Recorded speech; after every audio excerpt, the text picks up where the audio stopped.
Roman, Yeah. have you been having problems with the internet? Yeah. Like, The Wi-Fi is not working. what do you mean? Like, it's not working. You want me to go reset the file? Well, I'm online right now. Don't reset it right now because it's going to affect my class. But I mean, we have two Wi-Fi's for some reason. One.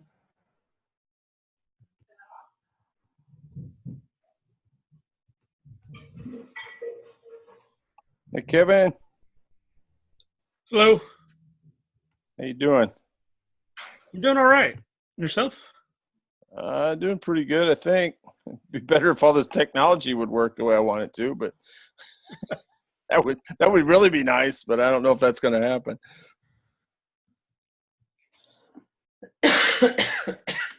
All right, we'll give just a little more time here, see what we got, and then we'll get started.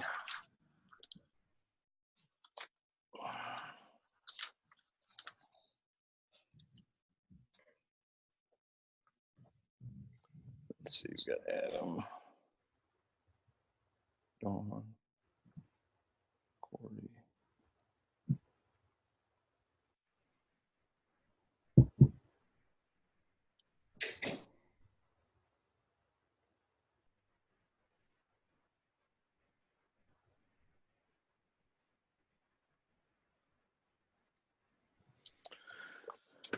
Well, we're getting better. That's the highest number we've had so far. So unbelievable, the challenges here.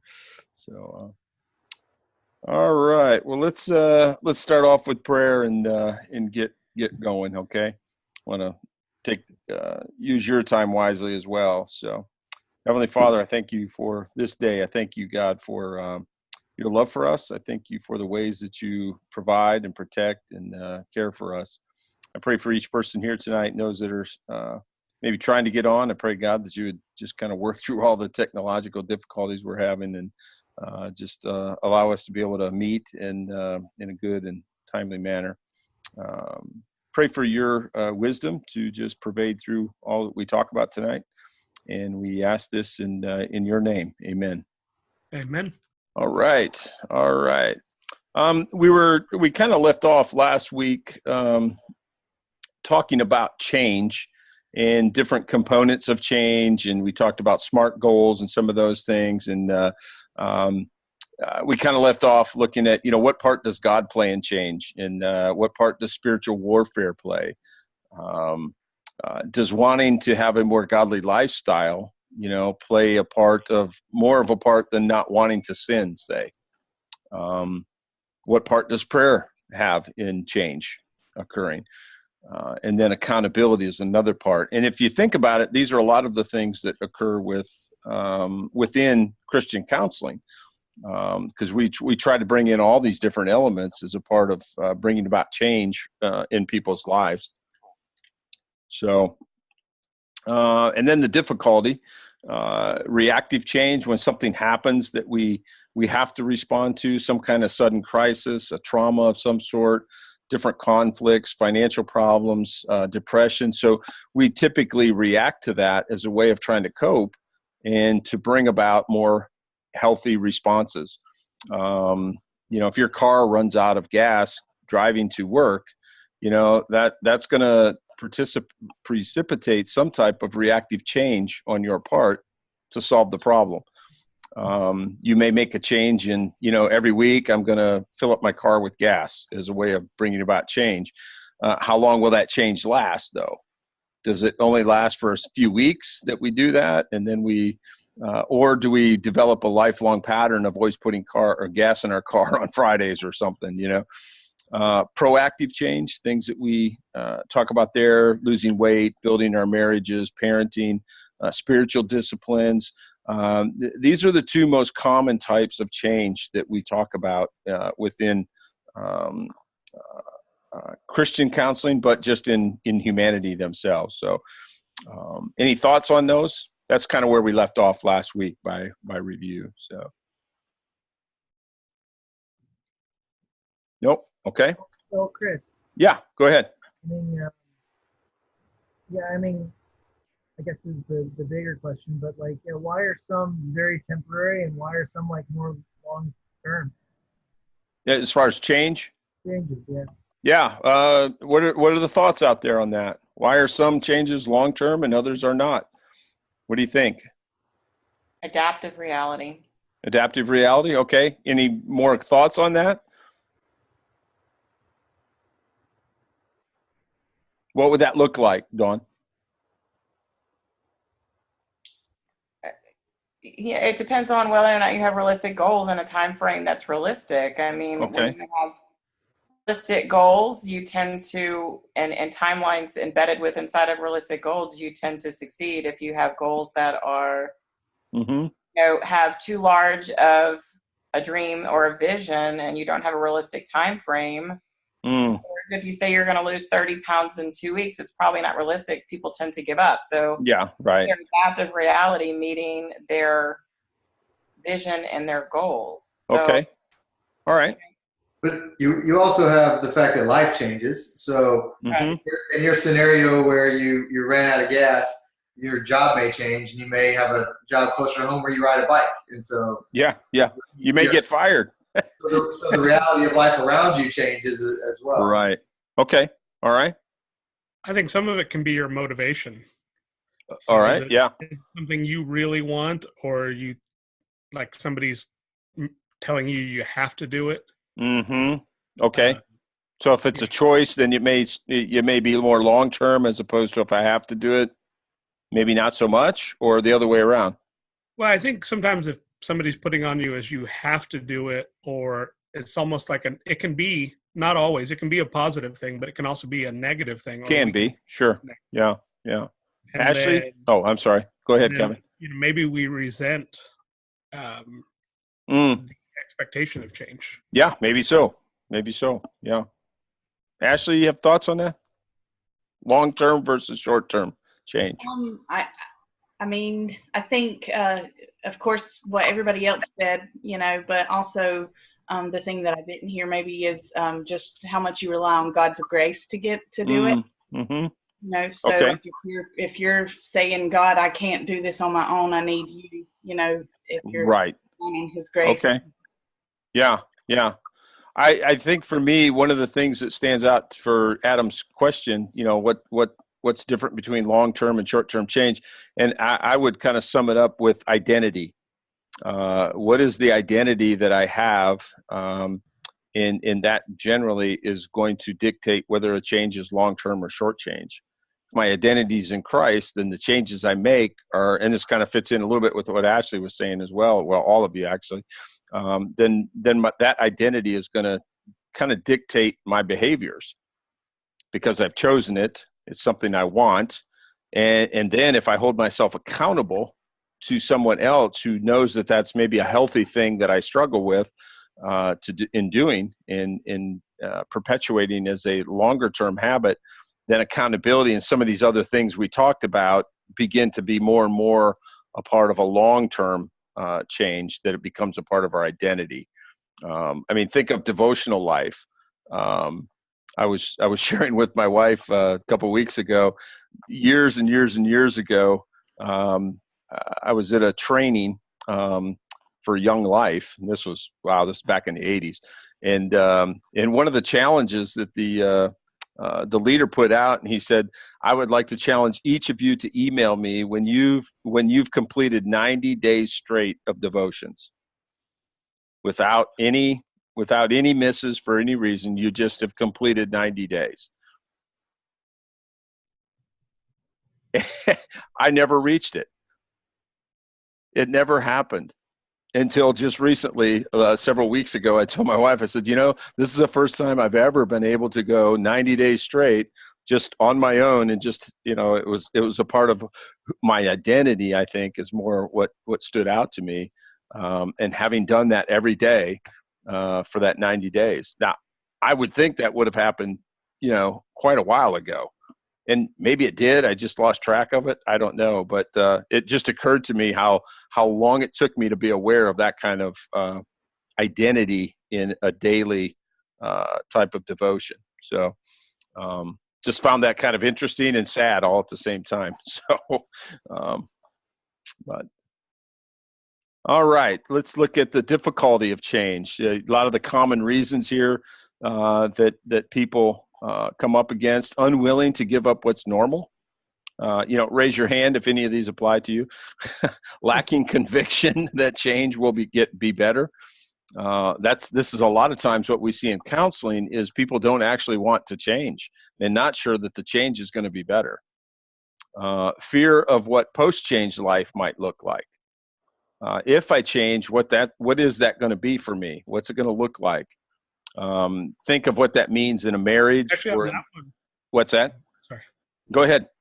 On that one,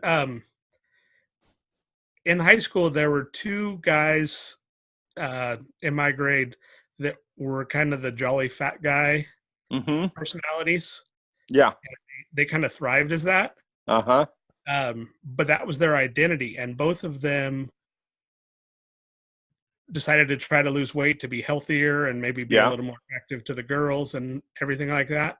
Uh-huh. And both of them succeeded in losing the weight, but both of them felt like they had lost their identity. Interesting. Yeah. They couldn't be the jolly skinny guy for some reason. I don't know, everything that was going on in their heads, but both guys put on, if not all of the weight, at least a significant amount of it. Put it back on. Yeah. Yeah. Interesting. Yeah. Well, and that would be kind of what we're talking about here. What does that look like if I actually make the change? Is that something I'm going to be okay with? And there's a lot of other factors. If you think of a marriage, if one person changes, what does that mean for the other person? We may not like what change that brings out in the person. So, lack of resources for change. Let's say someone, this course is an example, or, GCD, or taking courses. If I want to get a degree, if that's a change I want to make, is to raise my level of education, do I have the simple resources to make that happen? One of the reasons I love GCD is that it's so inexpensive compared to most other colleges. That's one of the things that it, I think, does well. The proposed changes are not realistic or practical. Okay. I think Dawn kind of alluded to that. Making changes for other people. If we're changing because we want to do that for someone else, that's really another form of control. I'm only changing so that you look at me differently. Think of that in marriage. I only make the bed so that my wife might quit nagging me. So it's kind of another way of trying to get control of the situation. Okay. Don't have someone to support or trust in that process of change. That's very common. Conviction that change is not possible. That's a problem for many people. I can't make this change that I need to make. You see a lot of these, in the diet and workout realm. You'll see people start up and stop and things like that. Unrealistic beliefs about what they can do. Learned helplessness from others. If I grew up in an environment where hope and forgiveness, or some of these great traits that would come from healthier families, are not a part of what I experience, it's unlikely that I'm going to have the capacity to know how to fail and still move forward. I think I've mentioned, one of the great gifts my dad gave me was to teach me how to fail and not quit. Learned that growing up, very young age. But if I had someone who beat me up when I failed, you could see how that would be a whole different set of responses to the idea of failure. Life experiences have told them that they can't change. I think that's part of the dynamics we see with inner city type urban environments where, you might grow up in the projects and things like that. You don't see much hope for change because there's no change going on around you. And so you kind of fall into a pattern of this is what life looks like, and there's not much hope to change it. And the last one there is many people just aren't sick and tired of being sick and tired. And that's one of the best traits for someone who's getting counseling is to have that trait right there. I'm tired of being tired, and so I'm going to make changes. And those people typically respond well to therapy. Any of these stand out to you at all? Reasons for difficulty of change? Is the last one necessary though? Or, I mean, I definitely. No, not necessarily. It's not necessary, but it what it does is my experience is that people who are sick and tired of being sick and tired want to change, and they will overcome a lot because of that. So people who aren't though, I mean, is it significantly more difficult then to get them to change? Or for people? I think so, because they don't have any. I think some of these other reasons kind of pile on, and they end up not really changing. They don't see any reason to change. It's obviously, it's not quantifiable. You can't say, well, this person was this sick and tired versus not. But yeah, just from personal experience, you know, I got to a point where I was unhappy with being unhealthy and out of shape. And so that's what prompted me to start getting in the gym and setting that routine. And that routine has led to consistency. And it stemmed from, I don't want to look like that anymore.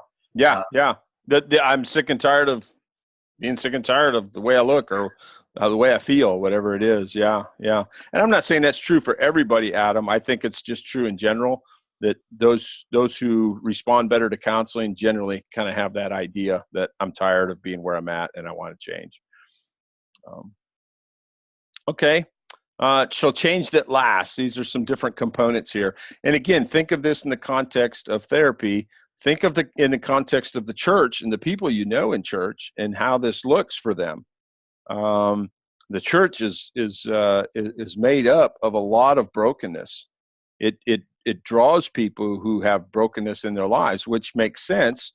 You know, Jesus says, "I'm healing in strength." So who's going to come to that? Well, the people who are sick and tired. Those are the people that often are drawn to church to bring about change in their lives through a faith perspective often. So the number one there is commitment. It's probably one of the most important ingredients. And I think that kind of goes along with the being sick and tired of being sick and tired. They're aware of overconfidence. They realize that this is a challenge. They have a certain amount of self-efficacy. They're confident, they're willing to change, they have an expectation of change. Number two is that they have achievable goals. I think Dawn was talking about this, you know, it has to be achievable.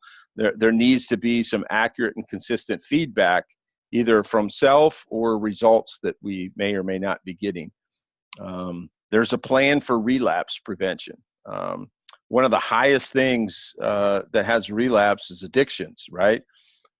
We know that a lot of programs that work with addictions struggle with relapse. Virtually everybody that has an addiction relapses at one time, if not more, several times in their pursuit of healthiness. So people who go on a diet know that they're going to have days where they blow the diet, for example, or those who are looking to work out know there's going to be that day where they're tired and maybe they don't go out and work out.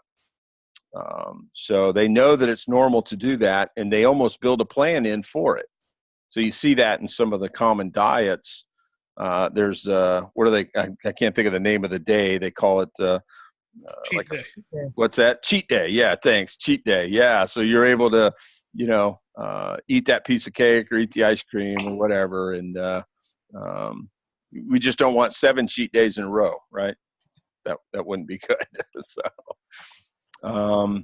They identify high risk situations. So think of someone trying to change, you know, an alcohol or drug addiction. They understand what their triggers are, and they seek to avoid those things as a way of achieving and maintaining change. They actually develop a lifestyle then and coping skills that reduce temptation and help to avoid triggers or problems that cause them to use again, whatever that is, whatever there is you're using. So here in Fayetteville, we have an opiate addiction, pretty significant one.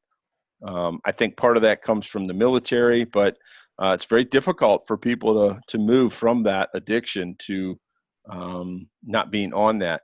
interestingly, when you work with kids or adults even who are come from addiction families, very often there's this strong sense of, I will never drink alcohol, I will never take any types of drugs because my parents were addicted.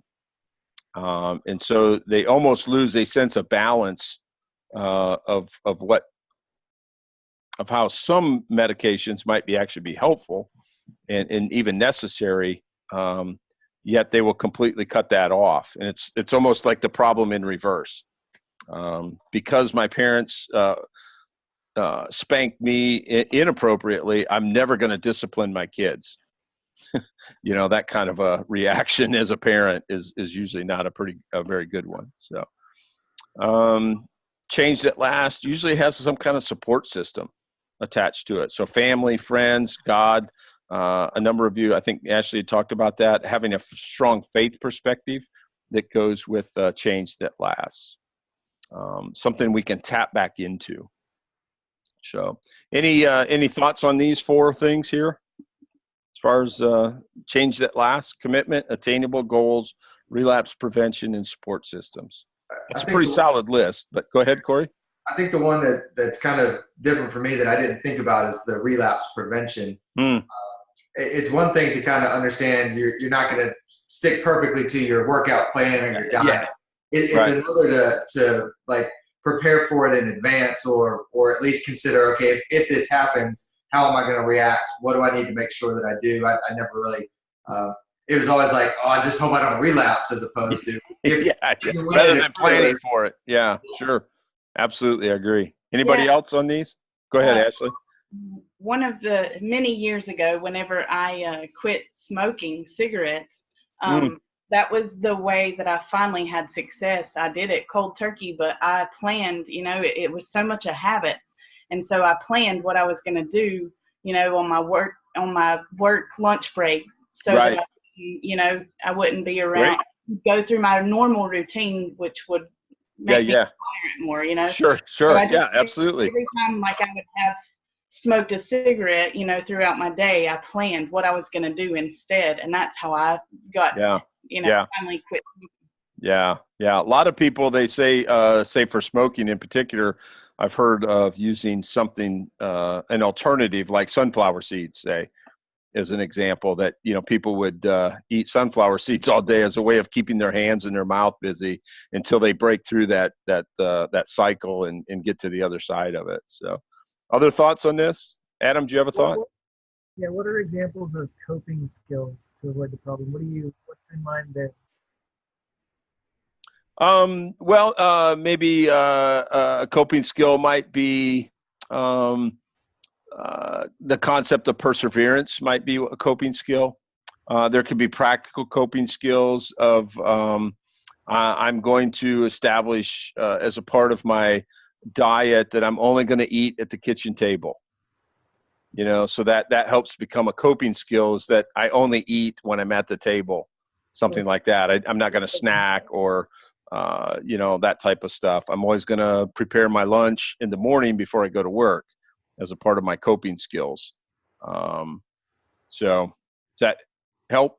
Almost like rules you kind of create for yourself? Yeah, I would say so. Yeah. I mean, we're pretty good at coping. The body physically and psychologically will cope to survive. One of the challenges of that, though, is oftentimes we will cope in such a way, particularly if things are happening in our childhood, we will cope in a way that as we grow up and become adults, that coping skill is not a healthy one. Okay, so if you think about a child maybe growing up in an abusive or an alcoholic home where there's violence and things like that, their coping skill is going to be to withdraw and hide. Very common coping skill that they would develop. However, those are not good skills if you're in a marriage later, because what you find is they'll withdraw from conflict. They'll hide, literally, if not figuratively. They will avoid conflict because they don't want to be a part of that. And so their coping skill, while it was helpful when they were young, now becomes a liability to them as an adult in a relationship.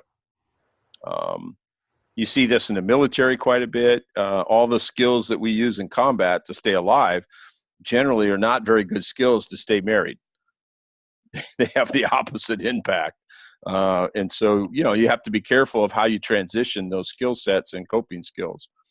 So, any other thoughts on these? Good.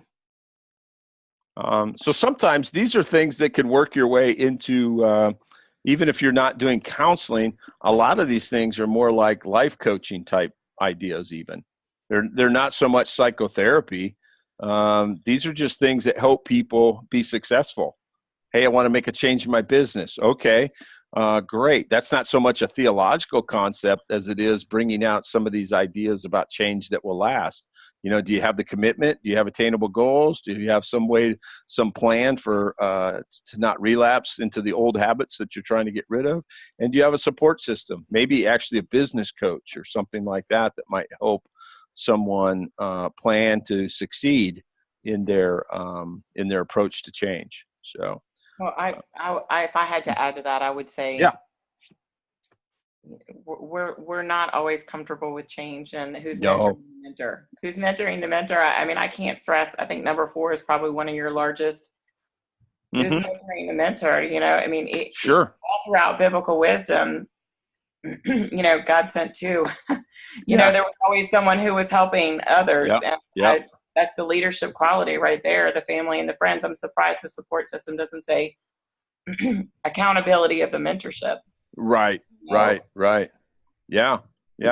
I mean, I think to bring forth change, you're going to have to admit that there is something that needs to change, and there needs to be a mentor involved where you Yep. are having some accountability in that.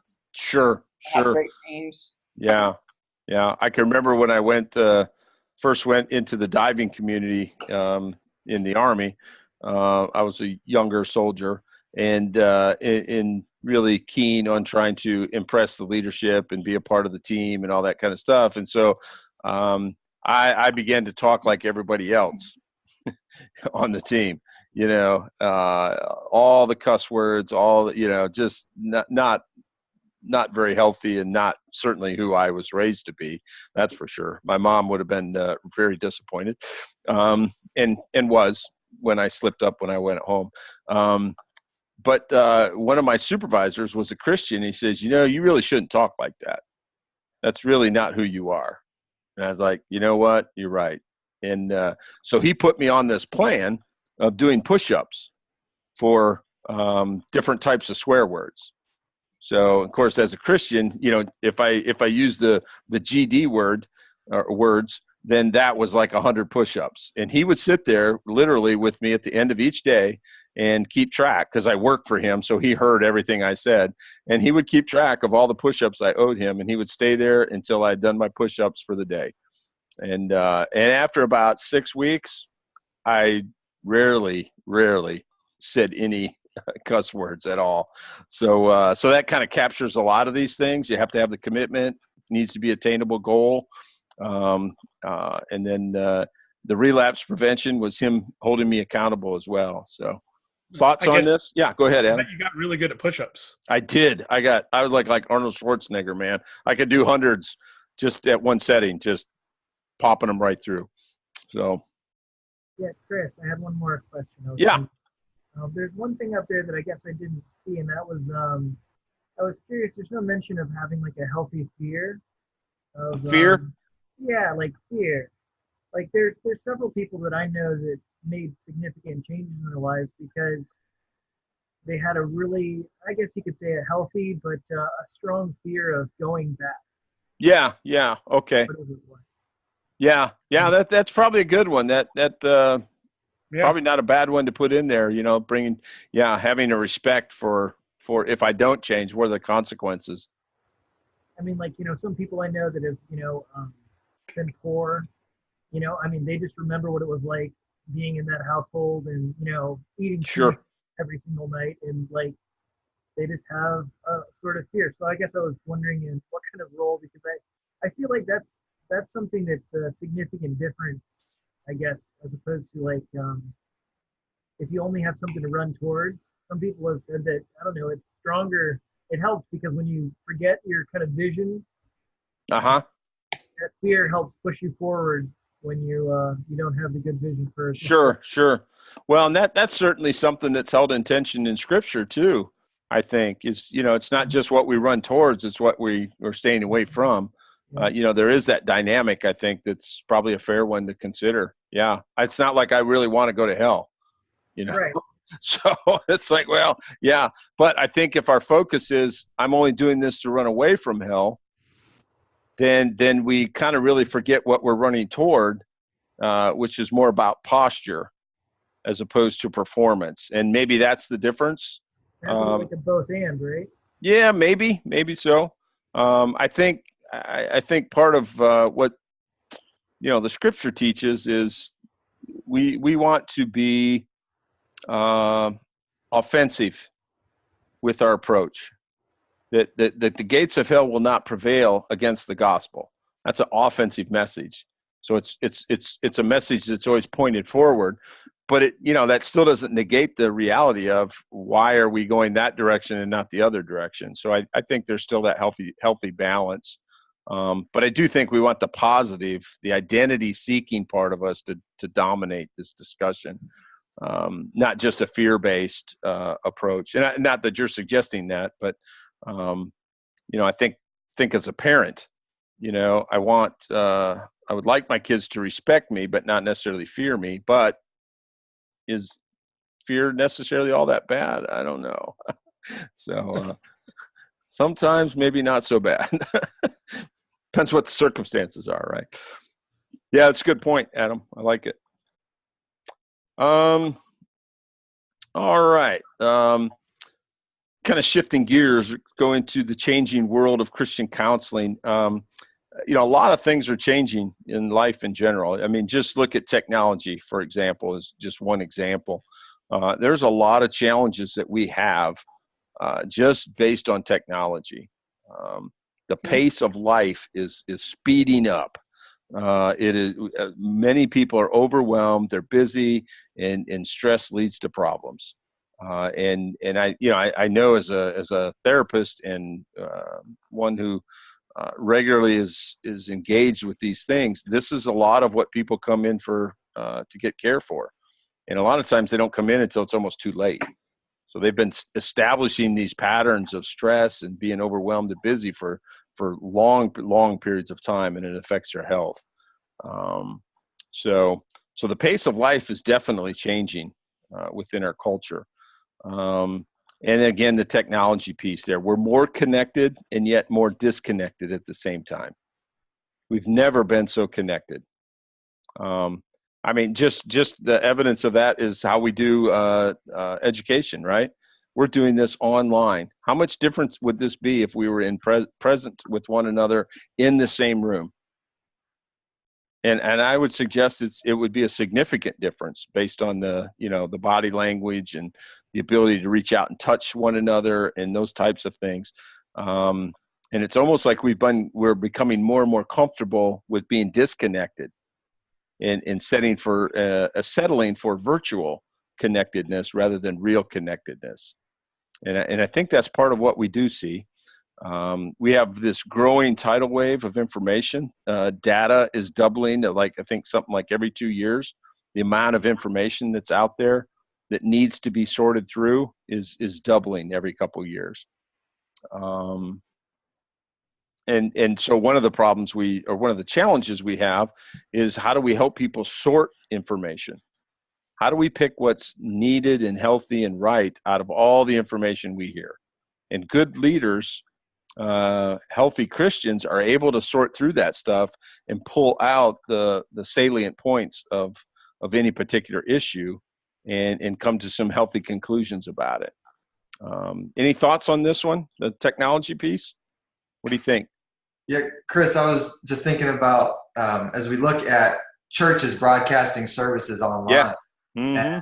And how that can be used as a well, I'm part of the church because I'm tuning in, but I really don't need to be part of the church. Yeah, you need to be there in person, and obviously you miss that fellowship with your brothers and sisters. And so, sure. while not condemning the practice of of online services, particularly for shut-ins or people Yeah, who right, exactly. will be there for whatever Yeah. particular reason. But it can become a negative thing as well. Yep, absolutely. Other thoughts on this technology? This is a big one in our culture, Yeah. I think. Go ahead. Have you, I do a lot of study on youth generation. That's just kind of my passion. And so has anyone ever read the book by Tim Elmore, Generation IY? Mm-mm. So basically there's an emphasis on a study that just showed that, we live in a generation, we have the first generation that's completely frontal lobe thinkers due to the use of technology. And that the larger portion of the frontal lobe, now that we're not using books, is equivalent under scientific microscope of frontal lobe is the same area of which drug addicts and crack addicts actually function out of for empathetic or non-sympathetic responses, if you will. So basically we have the largest generation that's processing all under the age of 36. That is the largest population globally that is producing faster than any other generation, all under the guise of technology and frontal lobe thinking, which means if you track that through history, and we're 4 generations away from Christianity, which if you connect all of those books together, which I've studied, it throughout history, it's always showed that there's been a cataclysmic response, such as civil war, mass genocide. So we are largely in the largest population right now. Like if I study, the Knowns generation, so the largest population outside of religion is a Knowns generation. Nothing in particular is what it stands for. Harvard's doing a study on them because outside of religion, Muslim growing, it's also the fastest growing faith that they call their own faith, which is Knowns in the generation. So we are the largest generation of frontal lobe thinkers due to our technological advancements.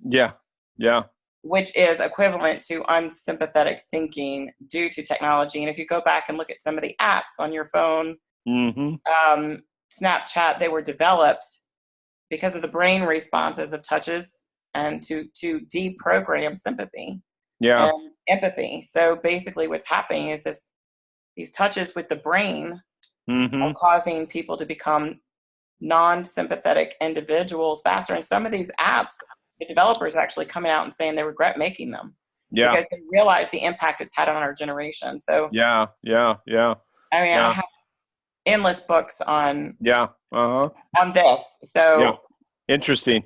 I love your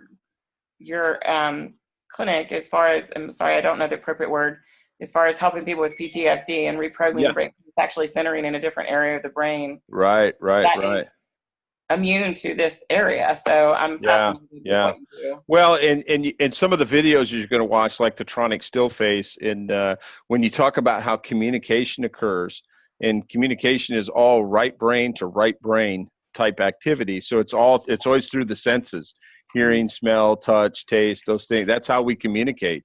And in particular, eye contact, facial expressions, tone of voice, body posture, intensity, timing of response, all those things are some of the 100%, almost 100% of the way that we communicate with other people. And we're missing a lot of that very often in technology.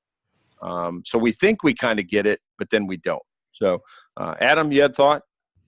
Well, I was just thinking about, what you said, and usually I guess I had heard it phrased slightly differently in saying that, there's never been more communication, but there's never been more non-connection. There's no. Okay. So, Good point. We tend to text and not actually talk. Right. Just a phone call versus a text message alone. One of the things you're seeing with a lot of CEOs, and there's some studies out on this now that I've heard about, I haven't seen them yet, but that CEOs of more significant companies are going back to flip phones and doing away with the smartphones because they're so accessible all the time to people that they're finding that they no longer get the work done that they were getting done before.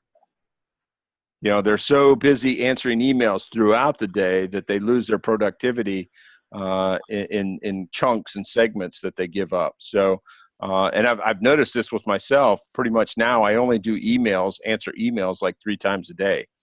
So I'll try to do that in the morning, around lunch, and then in the evening, as a way of trying to managing the impact of all that. So, other thoughts on this? I guess I also wonder just about since you do have less actual interaction with people. Yeah. I don't know. I guess just how much that just in fact affects everyone. So like, let's take texting for example, right? Yeah, sure. Well, the persons I guess I tend to think read more into maybe what they want to hear or what they don't want to hear. Yeah, very possible. So Yeah. whichever way their moods are naturally swayed. Mm-hmm. So I guess that probably affects a large amount of communication. So like, I mean, I have a personal rule. Like I don't have important conversations over text. Yeah, You know? I think that's a good rule of thumb. Sure. Because I mean, if somebody just misinterprets it and they interpret it what they Mhm. wanted to hear or didn't Yeah. want. Right. Yeah. And I wonder if part of the challenge for us is us managing technology or letting technology manage us. And I think there's great benefits, obviously, to technology. But when it begins to own us, that's where maybe it kind of takes a wrong turn, so to speak. So, Well, I think too, the quality of connection. Yeah. We have excellent discussions in class. Sure. And because of geography, we have to have class this way. But, since Adam was the last person to talk, I'll use him. If this was a physical classroom, I could say, hey, Adam, that was a great point. As we're walking out of class, it was a great point. Yeah. Can we sit down and talk a little bit more about it? I want to get a better perspective of how you see things. Maybe I can Yeah. go off from that. Yeah. Just because there was already that personal, we're in the room. It's, we're developing just conversations differently. Yeah. Well, and you're seeing this online education as an example across many, many fronts. It's happening in almost all schools, and it wouldn't surprise me, to be honest, in a decade or two, that there really are not many brick and mortar schools anymore. Mm-hmm. Wouldn't surprise me at all. I don't think that's a good thing, personally. No. I just don't. I think there's a need for some online stuff, but at the end of the day, wow, what do we give up to gain this? It makes me wonder sometimes, So, yep, Corey? Well, just also the cost benefits. I mean, Yeah. My son is 8, and so I have 10 years or so before 9 or 10 years before I worry about college. But what's college going to look like for him?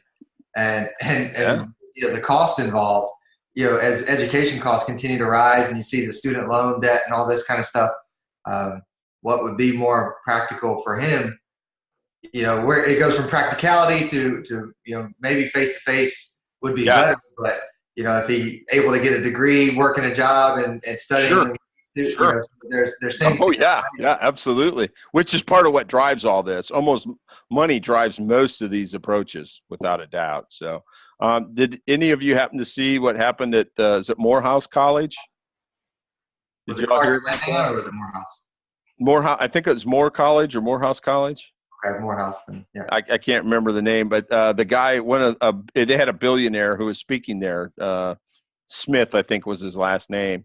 And as a part of his address to the students, he told them that he was going to pay all of their student loans. Wow. Just that graduating class. So imagine being last year's graduating class. Yeah, I think it was just this class, but it came out to be like $54 million or something. Wow. That's pretty awesome. Yeah. Well, I don't know. At first I said, man, that is really, and it is generous. Don't get me wrong. But what is the impact of something like that? What are the potential negative impacts, not just the positive? Do we continue this enabling dynamic that says, hey, somebody else will pick up what you can't? Yeah, you know what I mean? There's just so many ways that could be impact different types of people, I think. So it just made me think and wonder, that on the surface, it certainly was generous, I think, and well-intentioned, but it did make me wonder about what's the other side of that possibly. So, thoughts on that? He'll be invited to do a lot more commencement speeches. Probably. How many invitations you think he has now? Yeah, it's pretty wild, huh? But so the impact of biotechnology and AI is really changing things rapidly. It's more and more friends will send me these videos. They say, "Hey, man, here's one of the ones I got several weeks ago. Here's a sniper in Afghanistan. Don't watch this because it's pretty gruesome. And it was a game, and this guy actually thought it was a real sniper doing his job, and it was just simply a game, and he didn't even know it. But the graphics and everything was so real that it got passed on as a real event, and it wasn't. So just one of those examples. Artists and scientists, the canaries in the mine. What do you think about that? What does that mean? I know what the canaries in the mine mean. Right. Well, the idea here is that artists and scientists tell us where culture is going, what's going to happen. Kind of, they're the warning devices. So when you see science and stuff going, so if science is oriented towards AI and biotechnology, what is it that's the danger there? In theology, in faith, responses to these things are always behind the curve. They're never in front of the curve when it comes to this type of stuff. And that's why it's really important to monitor artists and scientists and where they're taking us, and how that interacts with theology in particular. But then in the realm of Christian counseling, this is where we see the rubber meeting the road, because we see these issues kind of come up from that realm. So, any comments on that? Well, yeah, I mean, I guess I don't know what science is like in the counseling world. I mean, I know in some of physics today, I mean, some of the scientists are coming a little closer back to some sort of theistic explanation, just because just have hit such a brick wall with just trying to make up explanations. Right. Yeah, they can't make sense out of certain things, so they have to go back to a theistic, somewhat of a theistic look at things. So, okay, good. And then ever-changing, advancing technology, growth of spiritual needs. There's this, and more and more, especially in the counseling realm, we're seeing, Theratext is an example. There's these different. You can actually get a job as a therapist texting clients and just encouraging them throughout the day. And that's how people make money. It's like, just being an encourager through text messages. And it's looked at as being therapeutic. What is your thoughts on that? Again, I could see where it's helpful for certain types of people in certain situations at certain times and seasons, but I think there's something that we got to really be careful with about losing physical connection with people, being face to face with skin on with real people, not robots. I mean, look at the whole AI realm with, as far as the sexual realm, all this robotic stuff now is it's better to be with a robot than a real live person. It's just amazing to me that would even be a thought. But yet here we are. It's happening all the time. So what is that? One of the canaries in the mine, and what does that mean for us as a culture, as a civilization? Every civilization that's fallen has fallen from within. Pretty amazing. So, all right. So that kind of brings us to modernism and postmodernism. So if you look at modern culture, and we see this with church design, counseling, all kinds. So modern culture typically is science-based. It's values, facts, and logic. Leaders are considered to often be the experts, right, respected. Leadership is kind of top down. There's someone who's over top who leads, kind of idea. The audience listens when the leader speaks. Okay, people aspire to get ahead. Non-believers respect even what the Bible said. And that whole side of cultures is definitely in decline, pretty significant decline, I would say. Whereas the postmodern culture is much more experience-based. If it feels good, kind of idea, do it. They value storage and parables. Now, interestingly, how does that tie back into biblical times when most things were done through parables and stories? And that still is one of the main missionary efforts often when you go out into other cultures. Adam, you had something? No, sorry. Okay. I just saw your screen lit up there. Leaders are authentic in postmodern culture. They're wounded and growing. Now, there's nothing inherently bad on either side of this list here, but leaders must earn respect rather than be respected first. Okay, that kind of concept. So what does that look like? How does that stand up against unconditional love, say? I'm only going to love if you're lovable. I'm only going to respect if you're respectable. And you can see where some of these concepts maybe push back against biblical truths, where love is to be unconditional. I love even though you aren't lovable, kind of idea. And these are things you'll see in the counseling room pretty significantly. If you ever get into that craft, or even if you're referring people to it, this is some of the stuff that they're going to struggle with almost always.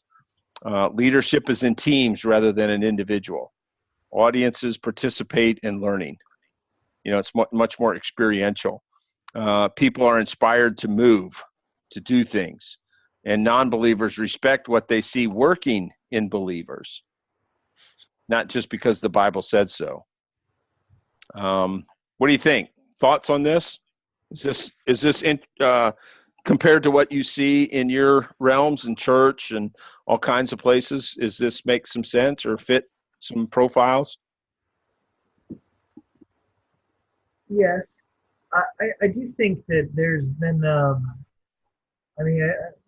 postmodernism's definitely grown, but there's been like a polarization though. Mm-hmm. I don't feel like it's adequate enough just to say that only postmodernism has no come along, but there's been a much larger polarization where I feel like there's very little communication between, in a sense, or understanding between the modernists and the postmodernists. It seems like they're the postmodern heroes and there's the modern heroes, and both sides don't have a good time interacting. Yeah. Well, we can't get past the facts, and the postmodernists can't get past their experiences. Yeah, right. Yeah, they're stuck in both places almost. So, yeah. Other thoughts on this? I had a thought. Leaders earning respect and the non-believers respect what they see working in believers. I think they're kind of very similar. Yeah. I think as believers, more than anything, we need to model the behavior. Because if we're saying, I'm a Christian, but we're stealing from the register, so to speak. Right.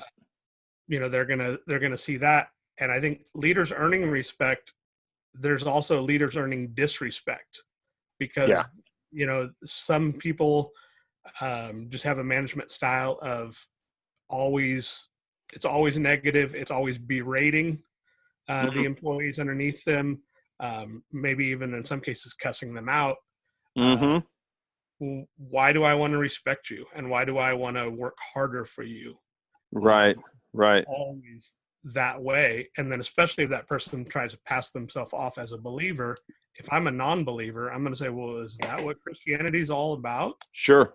Doesn't seem like it to me. Mm-hmm. Anybody else on this? The only thing I think about is sometimes you might have people who play both sides of this, where whichever one helps their cause, well, you should listen to this person because it says doctor in front of their name, so they're an expert. And then you give them a doctor on your side. What do they know? They haven't earned anything. You can leverage the two views for whichever one best supports your perspective. And it's difficult to fight with somebody or argue with somebody when they play both sides. Yeah, absolutely. And you see this in all kinds of play. You see it in politics. You see it in, global warming and, climate change. And I mean, just over and over and over, you see these different ideas being played out in kind of like what you just said, Corey. So, the postmodern tends to be increasing in a culture, whereas the modern culture tends to be in decline. There's still significant, perspectives on both sides that are matching up and arguing together. So, all right. So the impact on counseling then from a postmodern perspective. So the traditional Christian counseling was definitely from a modernist scientific perspective. It focused on the past. If we can fix the past, we can fix the future or the present. So there were long-term strategies in counseling care. The counselor is considered to be the expert. The goal is about healing, and it's a focus on facts and data. And the counselor actually guides and is more direct in that process of counseling. The degrees are important. Show us your sheepskins. It doesn't matter if you're a good counselor or not. Do you have the degrees to go with it? And you see that, you have to have degrees. We'll talk about that more a little bit later, but you have to have certain degrees in order to become a counselor. So there's certain standards you have to meet. Cultural issues are kind of minimized. Technology is minimized, often ignored. We need to be face-to-face, Jesus with skin on. The Holy Spirit is largely ignored in Christian counseling, traditional. And then counselors are kind of almost distanced from the church, so to speak, and they have this real biblical foundation still. So it's kind of an interesting dynamic with the traditional Christian counseling. So, and then with the newer forms of Christian counseling, have this postmodern, more of a postmodern view, but they focus on the present and the future. There a lot of times the therapy is brief and very strategic in its nature. The counselor is often the wounded healer. If you haven't read Henry Nouwen's The Wounded Healer book, I highly recommend that. There's also Leading with a Limp. I think it's Dan Allender who wrote that. Very good book, I think, for those who are leading from theological perspectives. We're all wounded, to some degree. Nobody is perfect. Kind of concept. So there's a focus on telling and creating one story in the newer Christian counseling approach. Cultural issues are becoming more important, and the counselor's authenticity is more important than their degrees. Is this someone I can relate to? Can I build an alliance with them? Arts are becoming more and more significant in therapy. We're developing a children's center at our practice, and the rooms that we're developing as a part of that are going to have things that will tap into those areas of a child's life for trauma care. Sand tray tables and different types of play therapy and things like that meet a kid where they're at as far as expressing themselves and overcoming some of the challenges that they face. Technology is viewed as valuable and important. Just what we're doing here, Intro to Counseling on the computer, all through video and technology, right? Used to be a day when that didn't happen. If you didn't go to sit in a classroom and talk to people, you didn't get educated. Just think of that. When I went to college, I took a slide rule. That's what I went to engineering with. I was a civil engineer in my undergrad, and I used a slide rule when I showed up for my freshman year in college. We didn't have calculators. When I graduated, we had Texas Instrument 59s, programmable. You'd read a little magnetic strip that went through the calculator to do programmable functions. That's how much it changed in just a few years. It was amazing, and it's never stopped. Never stopped. We had a computer at my engineering school that couldn't do what my cell phone does, and it took up a whole room. Unbelievable. You have to sit there and type cards, and enter the program. You actually had to write the program and then feed it through a card reader to actually make the program work. We don't even think about things that way anymore. It's changed so much from a technology standpoint. All right. Any other thoughts on this postmodern impact on counseling?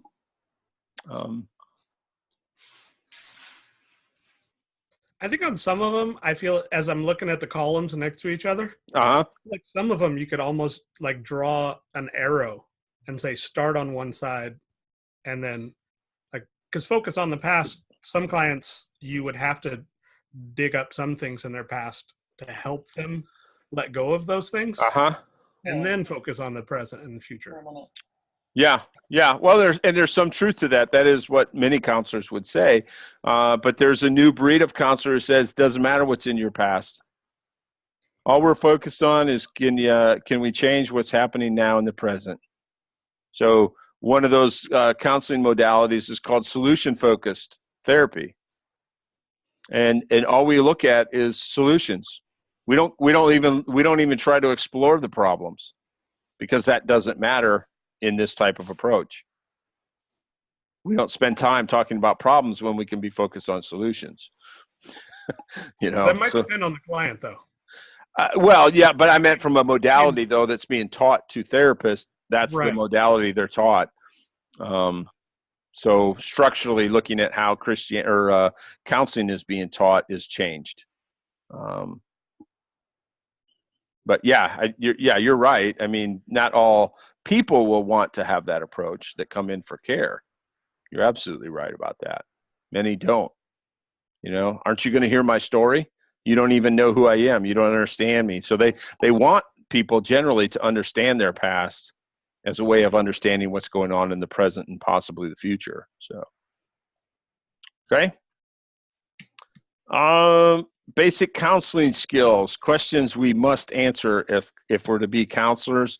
And if you're referring somebody to get counseling, these are basic questions that are going to come up. What is the real problem?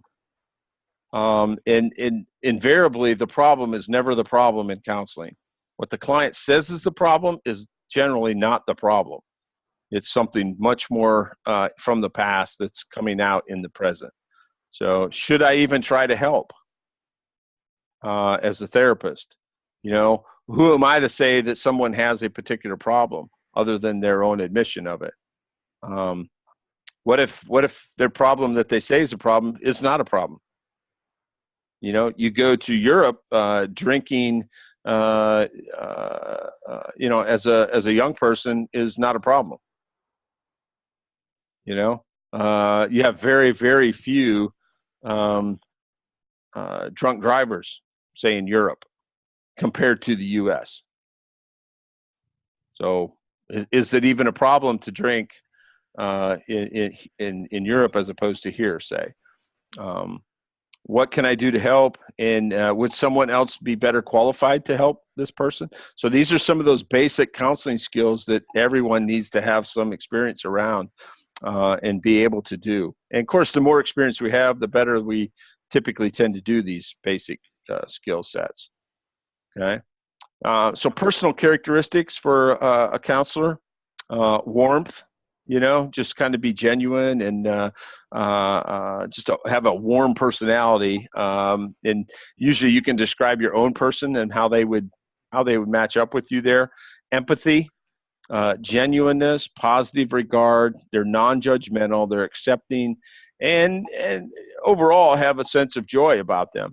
I mean, think if I came out in the waiting room to pick up my my next client, I'm like, oh, all right, here we go. What's your problem? If that was kind of my basic approach to helping people, you're not going to stay in business too long, for one, but people aren't going to get helped either. So having some of these basic personal characteristics are really helpful for therapists. And well, maybe you wouldn't be, I don't know. I was surprised at how many therapists don't have some of these skill sets, even minimally. It's very judgmental. And particularly I see this a lot in Christian counselors. They have some very, very rigid views on how things should be. And it's kind of sad. So they're not very accepting. If you don't already believe the way they believe, they really can't help you. Which kind of begs the question, why would I come and get help from you if, you can't help me? Well, with some of them, that doesn't mean that they would send you to another therapist or a counselor. They may just keep doing it for the money. Yeah. Oh, absolutely. Yeah, you're absolutely right. And there's a lot of ethical things that become a part of that. Then, am I keeping someone on just to kind of pad my bank account? All that kind of stuff. Yeah, it's very real. How many of you have seen Bob Newhart's "Just Stop It" video? Anybody? Let me see if I can pull that up, because I think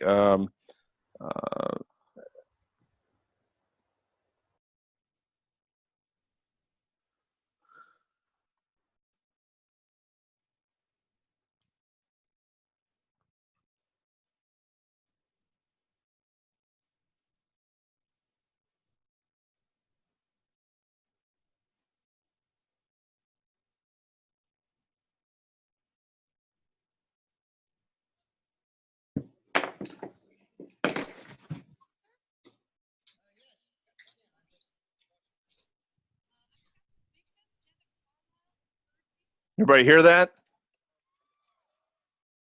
Can't hear it? Can't hear it. We can see it, but we can't hear it. Hang on a minute.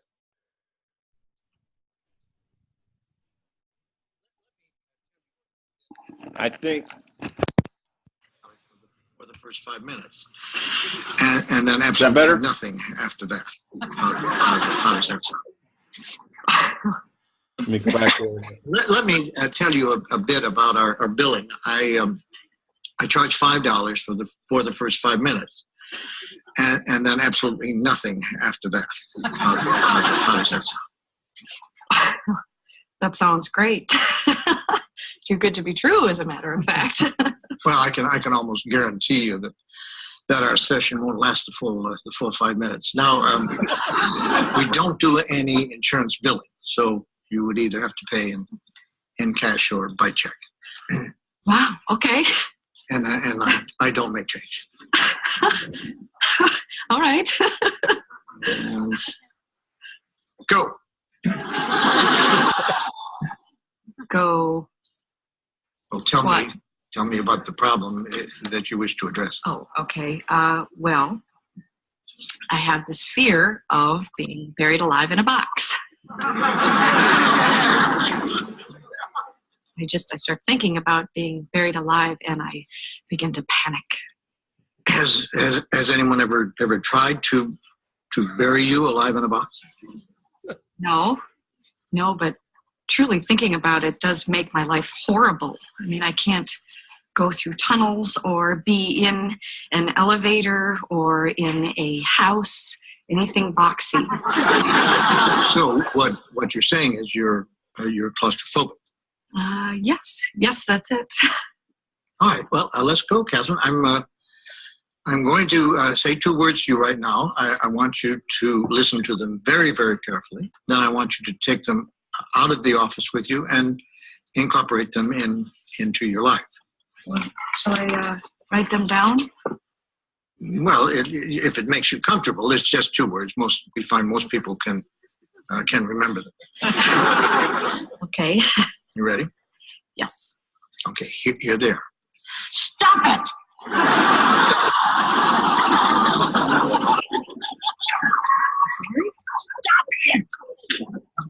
Stop it?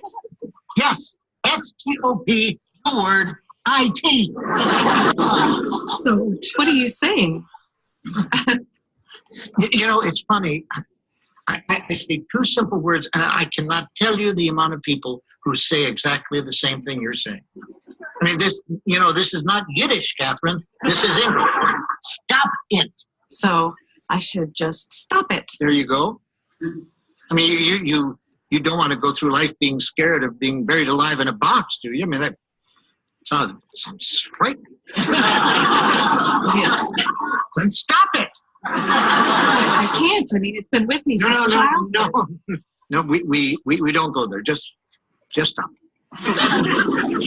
So I should just stop being afraid of being buried alive in a box. You got it. Good girl. Well, it's only been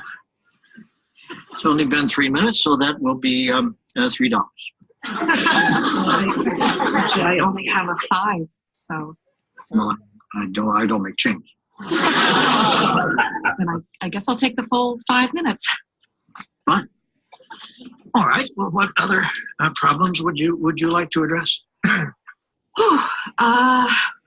I'm bulimic. I stick my fingers down my throat. Stop it! Another some kind? Don't do that. But I'm compelled to. My mom used to call me fatty. No, we don't go there. But I've been having this dream. No, we don't go there either. But my horoscope did say. We definitely don't go there. Just stop it. What else? Well, I have self-destructive relationships with men. Stop it! You want to be with a man, don't you? Yes. Well, then stop it. Don't be such a big baby. I wash my hands a lot. That's all right. Yes. I wash my hands all the time. There's a lot of germs out there. Yeah, don't worry about that. I'm afraid to drive. Well, stop it! How are you going to get around? Get in the car and drive, you kook. Stop it! You stop it! You stop it!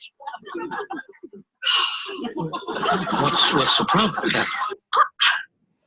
I don't like this. I don't like this therapy at all. You're just telling me to stop it. And you don't like that? No, I don't. So you think we're moving too fast? Is that it? Yes. Yes, I do.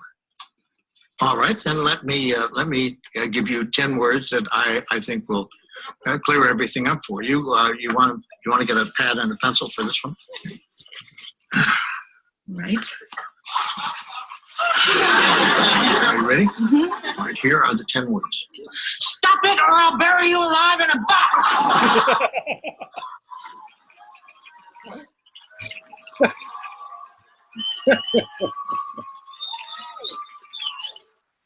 All right, so there's some good therapy there, huh?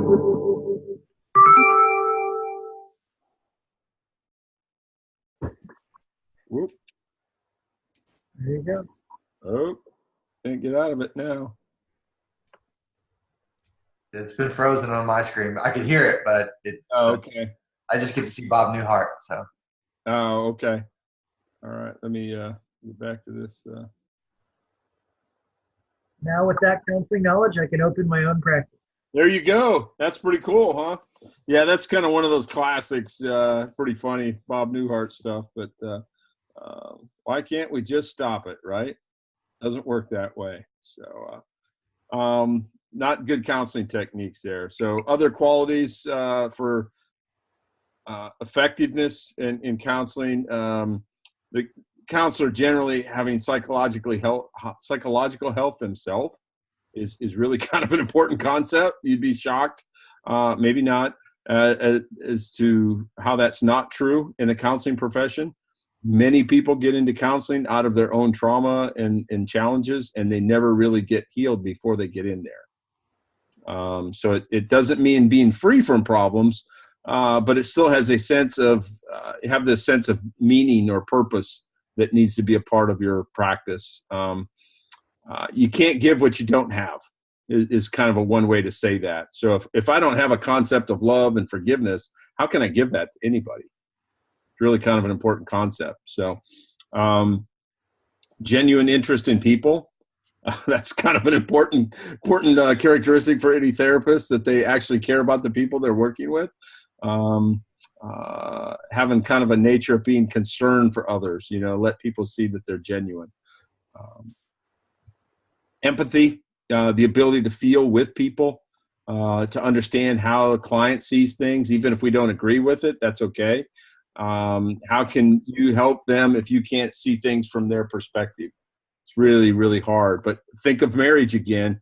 Very often we spend time in relationships defending our intentions rather than understanding the perception of the other person. And that's a huge challenge often. Personal warmth, just being caring, attentive, accepting, kind of genuinely interested in what people are saying, that can be a problem for some therapists. They oftentimes are very judgmental and stiff with their clients. Having good self-awareness is another trait of effective counselors.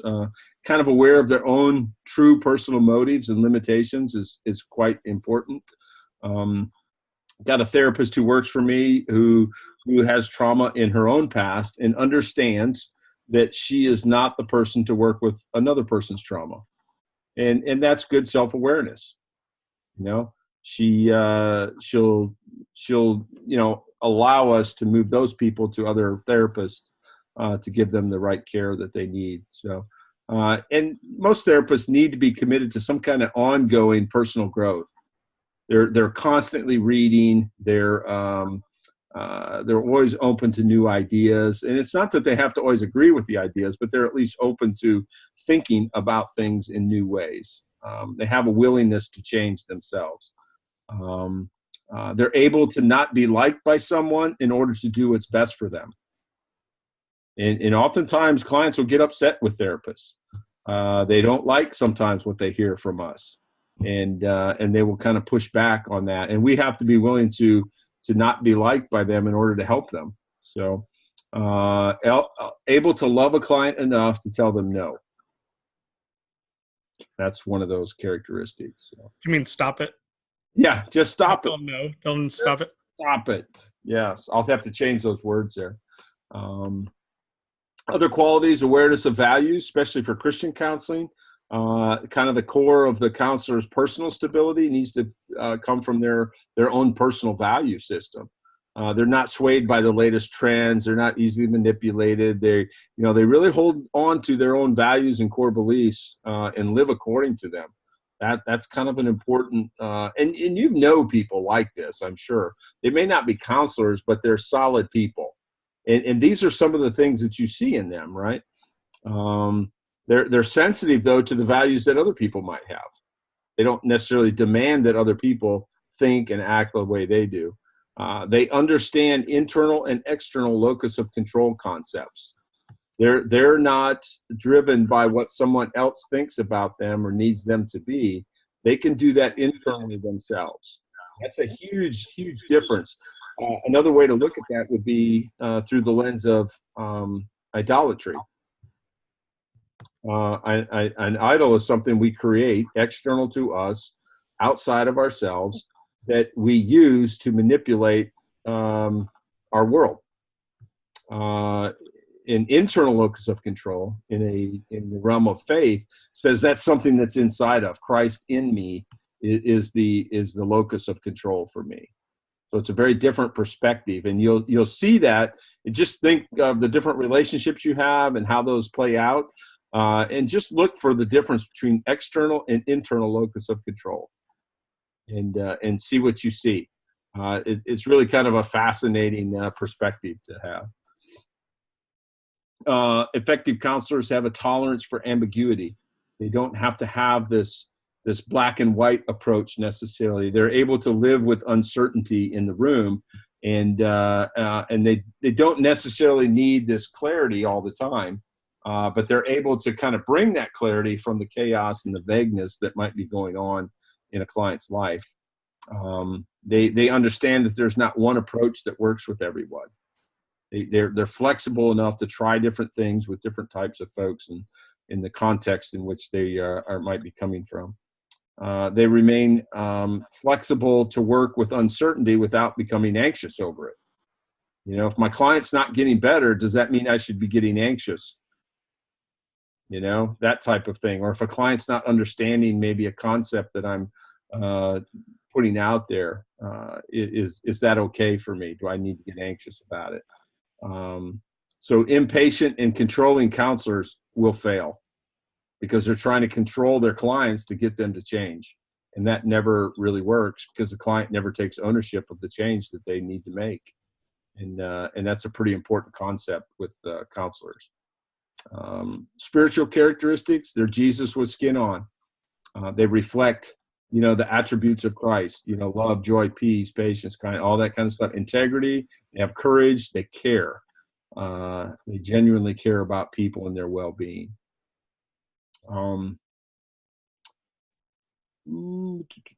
think maybe that's a good place to stop right there actually, before we break into a new section. So any questions on any of the things we've kind of looked at tonight?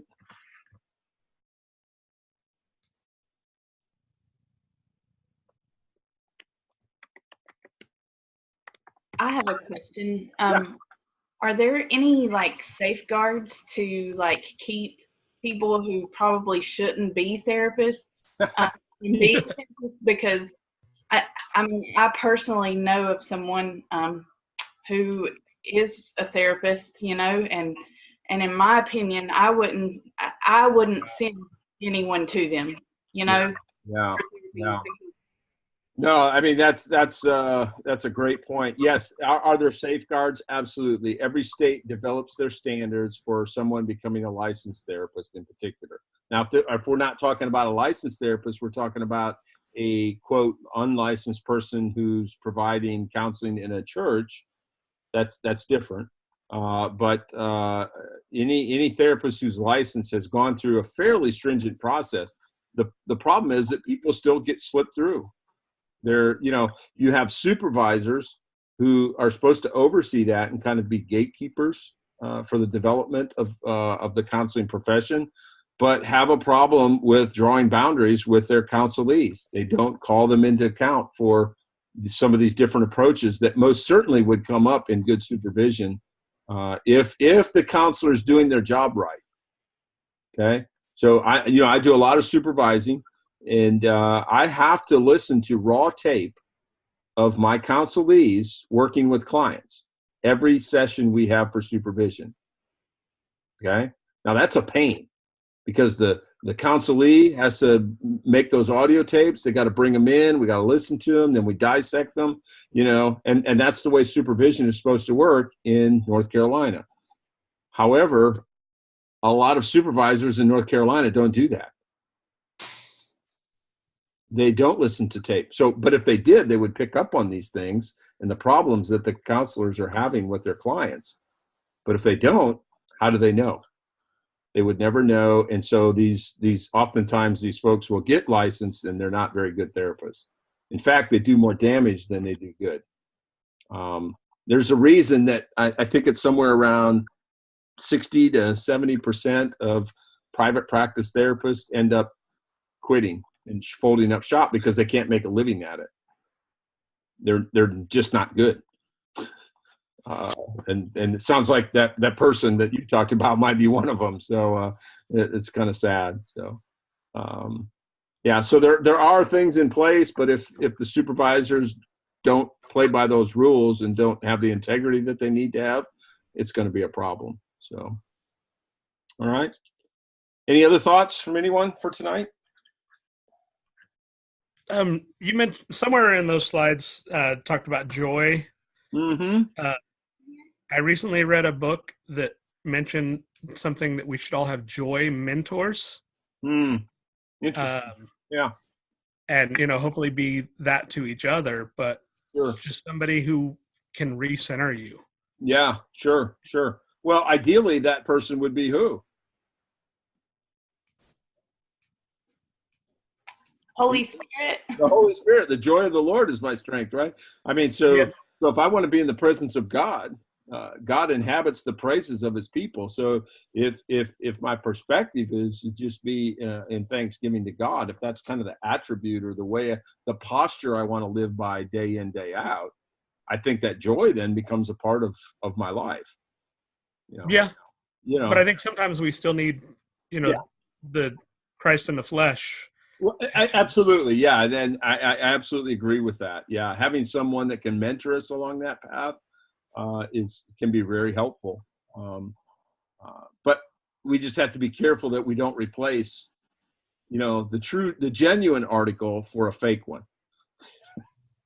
True. Hopefully, that person is always pointing you back toward the Spirit. Well, hopefully, yes. Hopefully so. That would be nice, wouldn't it?